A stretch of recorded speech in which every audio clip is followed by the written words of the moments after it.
Un bon après-midi à vous tous qui suivez la télévision rwandaise. C'est toujours un plaisir de vous retrouver pour cette nouvelle édition à la une de l'actualité de ce mercredi. Les représentants des forces armées des pays du corridor nord, à savoir le Rwanda, l'Ouganda, le Kenya et le Soudan du Sud, se réunissent à Kigali pour discuter de la manière de renforcer la coopération en matière de sécurité dans ce corridor.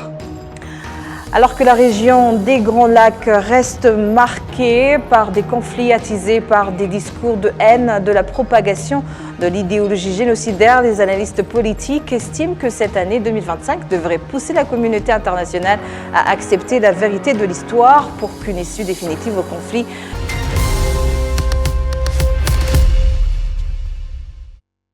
Bienvenue. Les représentants des forces armées des pays du corridor nord, à savoir le Rwanda, l'Ouganda, le Kenya et le Soudan du Sud, se réunissent à Kigali pour discuter de la manière de renforcer la coopération en matière de sécurité dans ce corridor. Le corridor nord est une initiative issue d'une réunion des chefs d'État du Rwanda, de l'Ouganda, du Kenya et du Soudan du Sud qui s'est tenue à Entebbe en Ouganda en 2013. Depuis lors, cela fait 11 ans que ce corridor vise à renforcer la coopération dans divers domaines, y compris militaires, avec le Rwanda à la tête de cette coopération. Le lieutenant-colonel Eugène Ruzindana, responsable des affaires étrangères militaires au ministère rwandais de la Défense, a indiqué que cette réunion vise à perfectionner les accords militaires entre ces pays. En plus du projet de coopération militaire, le Rwanda dirige également d'autres initiatives dans le cadre du corridor nord, notamment celles concernant les migrations, le tourisme, le commerce, l'emploi et les services, l'harmonisation des douanes, la paix et la sécurité, ainsi que la gestion de l'espace aérien. Le lieutenant-colonel Walwa, responsable des opérations du ministère de la Défense du Kenya, a souligné que la coopération militaire entre les pays du corridor nord a déjà produit des résultats visibles, notamment grâce au partage des connaissances. Alors que la région des Grands Lacs reste marquée par des conflits attisés par des discours de haine et de la propagation de l'idéologie génocidaire, les analystes politiques estiment que cette année 2025 devrait pousser la communauté internationale à accepter la vérité de l'histoire pour qu'une issue définitive au conflit de la sous-région soit trouvée. C'est le point de vue de l'ambassadeur Joseph Mutaboba dans une interview qu'il vient d'accorder à la télévision rwandaise. 2025, c'est une année où, j'espère bien, les gens pourraient s'asseoir et se dire la vérité, à tous les niveaux. Aux anciens colonialistes, vous ne voulez pas dire la vérité, voilà la vérité. Qu'est-ce que vous en faites? Vous voulez protéger vos intérêts, c'est très bien. Protégez vos intérêts, mais souvenez-vous que nous avons aussi des intérêts. Voici les intérêts des Congolais, voici les intérêts des Congolais rwandais, voici les intérêts des Congolais de Rwandais, voici les intérêts des Ougandais, des Burundais, etc. Mais maintenant, il y a des coalitions négatives qui sont là. Pourquoi? Parce qu'ils ont créé un narratif pour protéger leurs intérêts, et ce narratif reste le même partout, dans les mêmes rapports, pas les mêmes soi-disant experts, soi-disant, je sais, ils ne sont pas nécessairement des experts, plus que n'importe qui dans cette partie du monde. Il est grand temps que ce narratif change. Il faut que ce narratif change et soit changé, de gré ou de force, mais il faut que ça change. Et il faut que les gens puissent réécrire leur histoire et réaffirmer leur possibilité de résoudre leurs problèmes sans interférence de ces gens qui l'ont fait pendant tout un siècle. C'est le grand moment pour dire assez, c'est assez. Nous sommes suffisamment grands. On peut résoudre nos problèmes. Nous connaissons nos problèmes. Nous avons les solutions. Peut-être que nous n'avons pas les moyens.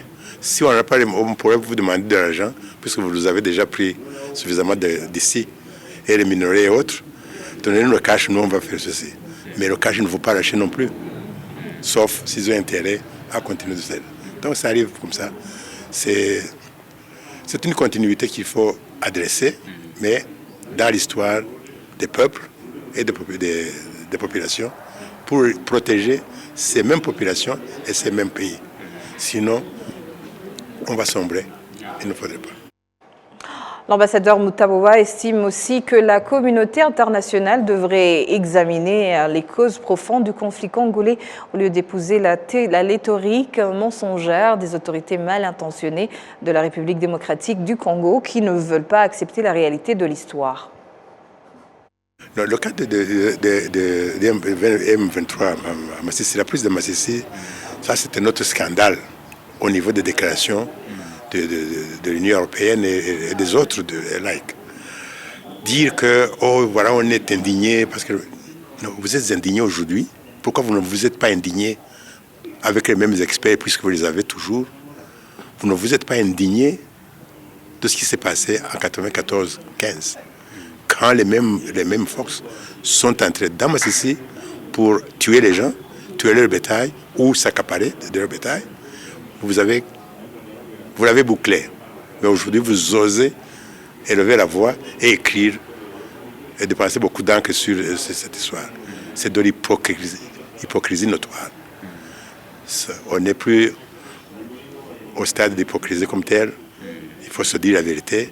Et je crois que cette chance de pouvoir adresser ces problèmes devrait être sur table entre les anciens colons qui savent ce qu'ils ont fait, c'est documenté, et les dirigeants des pays africains pour dire, écoutez, n'essayez pas de nous mentir, de mettre de la farine sur quelque chose qui était déjà blessé.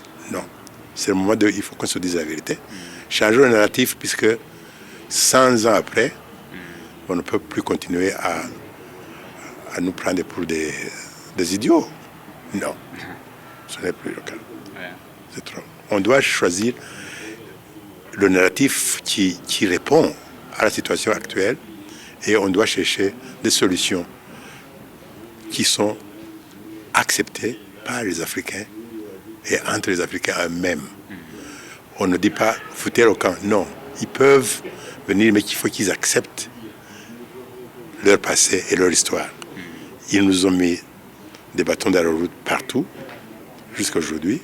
La mauvaise gouvernance a poursuivi le Congo jusqu'à aujourd'hui. Mais le Congo doit vivre. Le Congo doit être développé. Mais si on continue encore à avoir de l'emprise, on ne pourra pas changer. Et pourtant, 2025, pour moi, c'est une année de réflexion et d'action. Celui qui gagne, soit par le mot, par le débat, tant mieux. S'ils ne veulent pas écouter, que quelqu'un gagne par l'arme ou c'est l'arme, le bruit des armes, comme on dit, des choses. Mais il faut qu'une solution soit trouvée. Et qu'on se le dise une fois pour toutes. Voilà, c'est fait. Toi, tu pars. Tes intérêts, ok. Tu continues. Nous aussi, on est en train de défendre les intérêts de nos populations. Et il faudra que l'Union africaine se mette au diapason de cette lutte de changer le narratif et de réécrire l'histoire de l'Afrique. On nous a suffisamment endeuillés. C'est le moment où l'on doit se réveiller. Nous sommes la source de ce qu'ils veulent. C'est pour ça qu'ils ne veulent pas quitter. Nous sommes le marché pour ceux qui sont transformés. C'est pourquoi ils ne veulent pas quitter non plus. Alors, il faut qu'on mette sur table. On dit, voilà ce que vous cherchez, nous l'avons, mais on l'a sous ces conditions. Les acteurs du secteur minier, pétrolier et gazier affirment que ce secteur est en pleine croissance car le pays dispose des équipements modernes ainsi que des travailleurs qualifiés pour son développement. Les chiffres de l'Institut national de la statistique montrent que la production minière a augmenté de 45%. Les détails avec Patrick Nilidandi. Le ministère du Commerce et de l'Industrie a annoncé que des réformes ont été entreprises dans le secteur de la fourniture de services par des prestataires de services de qualité à travers le pays. Ces changements comprennent la suppression des frais pour ceux qui recherchent certains certificats et l'élimination de l'obligation pour les clients de s'adresser à la fois à 3 prestataires de services de qualité pour un même service. Le ministre du Commerce et de l'Industrie, Prudence Sebahizi, a déclaré que ces réformes garantiront que les prestataires de services de qualité ne se font plus concurrence dans des responsabilités qui se chevauchent. Dans une interview exclusive sur Alabié, le ministre a expliqué que ces changements aideront également les petites et moyennes entreprises à poursuivre leurs activités. Pour celles qui avaient auparavant du mal à répondre aux exigences, cela est considéré comme une excellente occasion de profiter de telles mesures mises en œuvre.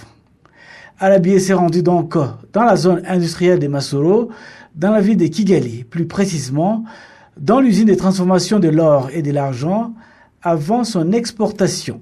Le PDG de cette usine, Bosco Kayobotsi, affirme que cette année, leur production a augmenté.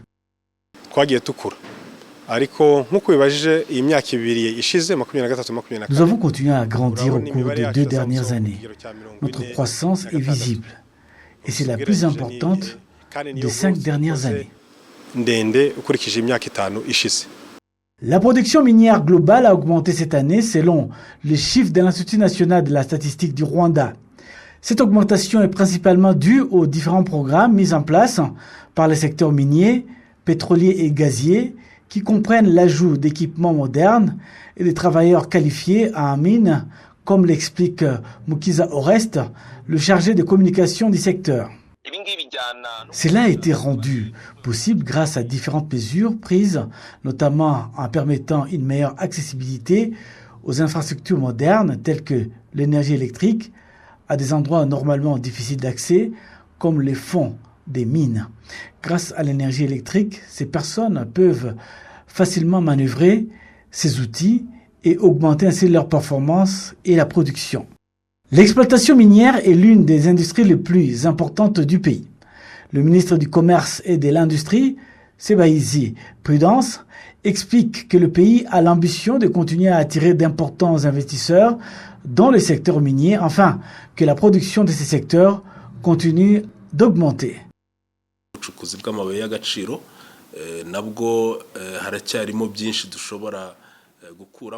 Nous avons développé davantage le secteur minier car de nombreux investisseurs s'intéressent à ce secteur et veulent ainsi y investir. Cela permet d'améliorer la qualité de la production. L'agriculture, l'industrie et la production minière sont les secteurs que nous aimerions développer. Les chiffres de l'Institut national de la statistique du Rwanda montrent que la production industrielle a augmenté de 14,7% par rapport au mois de novembre 2024 et de novembre de l'année précédente en 2023. La production minière a connu la croissance la plus rapide comparativement aux autres secteurs industriels, avec un taux de 45,2%. La production des diverses industries manufacturières a augmenté de 18,4%, celle du traitement d'eau et de l'assainissement de 12,8% et celle de la production de l'électricité de 9,6%. Les membres de la Commission foncière, agriculture, élevage et environnement affirment que la loi foncière de 2021 et d'autres compléments, y compris la loi sur la famille adoptée l'année dernière de 2024, ont résolu de nombreux problèmes qui menaçaient le développement et le bien-être de la population. Mais ils demandent aux autorités chargées de sa mise en œuvre de le faire correctement. Ils fournissent ici un exemple de la forme utilisée par les autorités locales pour mettre en œuvre l'article 377 de la loi sur les personnes et la communauté des biens. Le ministère de l'Intérieur, le docteur Muyenzi Patrice, dit que ce formulaire a été créé pour protéger les enfants car certaines veuves ou veufs choisissent de se remarier immédiatement et d'utiliser les biens au profit de ceux avec qui ils se sont mariés plutôt qu'au profit des enfants qu'ils ont eus avec le défunt. C'est pourquoi il est souhaité que les membres du conseil successoral continuent à avoir connaissance des biens laissés par le défunt. L'article 377 du Code civil et familial stipule qu'une veuve ou un veuf ne peut hériter de plus de la moitié des biens qu'elle partageait ou qu'il partageait avec le défunt avant la dite succession. La mairie de la ville de Kigali encourage ceux qui investissent dans les bâtiments à penser aux infrastructures disposant d'un parking car cela demeure un défi dans la capitale, particulièrement au centre-ville. Un récit de Patrick Nilitandi. La plupart des conducteurs qui se rendent dans le centre-ville de Kigali indiquent leur exaspération à trouver un endroit pour garer leur automobile et surtout, tous les parkings doivent être payés. C'est un véritable challenge de trouver un parking dans la ville compte tenu du nombre élevé de véhicules. Vous pouvez perdre facilement de précieuses minutes à la recherche d'un parking au risque de rater un rendez-vous important.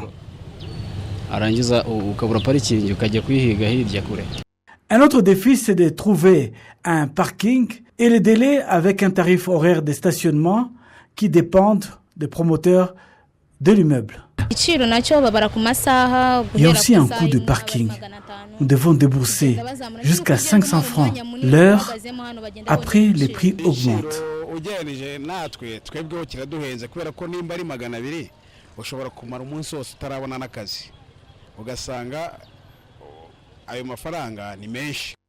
La porte-parole de la ville de Kigali, Nirenganya et Macloudine, affirme que pour résoudre ce problème, la ville encourage les secteurs privés à construire des bâtiments disposant des places de parking.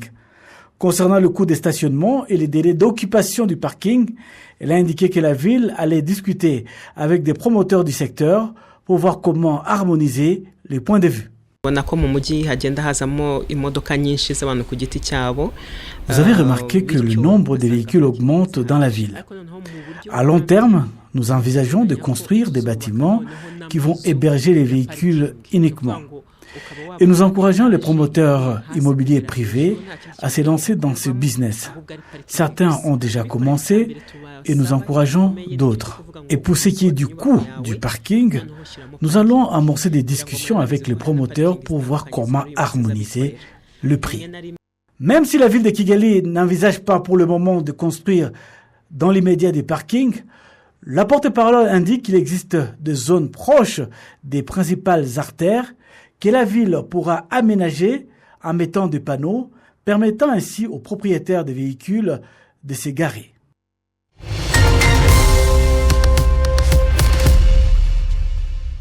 Merci à vous tous qui étiez au rendez-vous d'actualité d'aujourd'hui. Au nom de toute l'équipe qui a contribué, je vous remercie. Bonne poursuite des programmes de la télévision rwandaise et d'ici là, portez-vous bien.